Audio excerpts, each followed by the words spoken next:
Which platform has had the biggest impact on your career? I would say Netflix for sure, definitely. The the audience you can reach, like, and I know it's weird to say because I've had theatrical releases as well, but because it's such a huge global audience, I think, um, yeah, I think Netflix is amazing. The reach they have is pretty, it's pretty extraordinary what they've built, and so and nowadays I in certain instances I prefer like Netflix over a theatrical run, like depending on the cities and like the probably the amount of marketing put behind it. But yeah, I think theaters and Netflix are very close right now. But yeah, I'd say Netflix for sure. Are there certain cities that are um, surprisingly well received your films that most people would think, oh, I wouldn't expect that to be a big market? Huh. I actually had a theatrical release in Korea. With Call Me King, actually. Yeah, we were in theaters in Korea. We were in theaters in Africa, and in North America, and yeah, I had some friends, some Korean friends, who called me on the way to the theater, like, "Hey, we're going to see your movie," and I thought that was really cool, man, because I'm a huge fan of Korean cinema.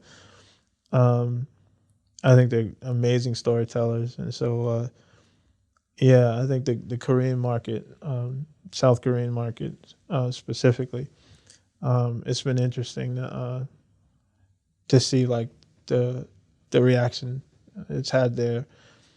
Um, so that was a unique place. South America very much so, and then North America, but also Korea. Like, has been I think Korean has been the most interesting. Yeah. When Call Me King was on Netflix, did you see a lot of people reaching out to you on social media, emails? Yeah, absolutely. And what was interesting too is a lot of the actors in the film, they got a lot of energy from fans of the movie, like, whether it be in person or online.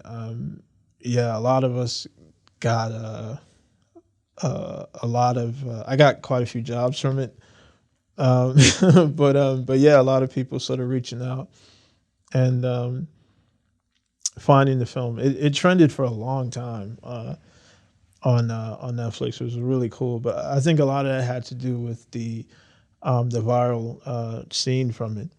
But yeah, I think there was a big sort of influx of people reaching out who saw the film, industry people as well.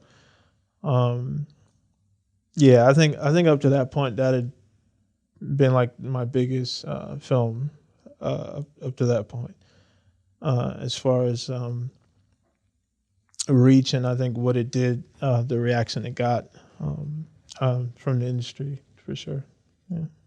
So were there other films that you did that where you expected it to go the way Call Me King did? Because so people say like you can't orchestrate anything viral, and there's so many times when you think something's going to be huge and it's Yeah. not, and then vice versa because of the relationship aspect of that one scene and people debating it, and then they go, Yeah. I need to see this. I want to know who the filmmaker is. Yeah. Um, well, I mean, Call Me King was the last film I did before Lazarus, so um, Lazarus isn't out yet, but like the anticipation of it is really high. Like, you know, I've already gotten like a lot of jobs just on the trailer. A lot of meetings. Things are looking really good as far as like we have a lot of options as far as distribution, and so yeah, there's already sort of started to be like a groundswell. We haven't put out the trailer yet, but we will pretty soon. The movie's going to come out this summer, and yeah, I'm expecting some good results from it. Most definitely, yeah. When people wrote to you about Call Me King, what were they writing to you about? Like, what were they? Did they have questions? Did they just want to praise you? There were quite a few accolades, but also people were just happy to see. It sort of exists in the action crime genre, similar to like Goodfellas or The Godfather, sort of in that space.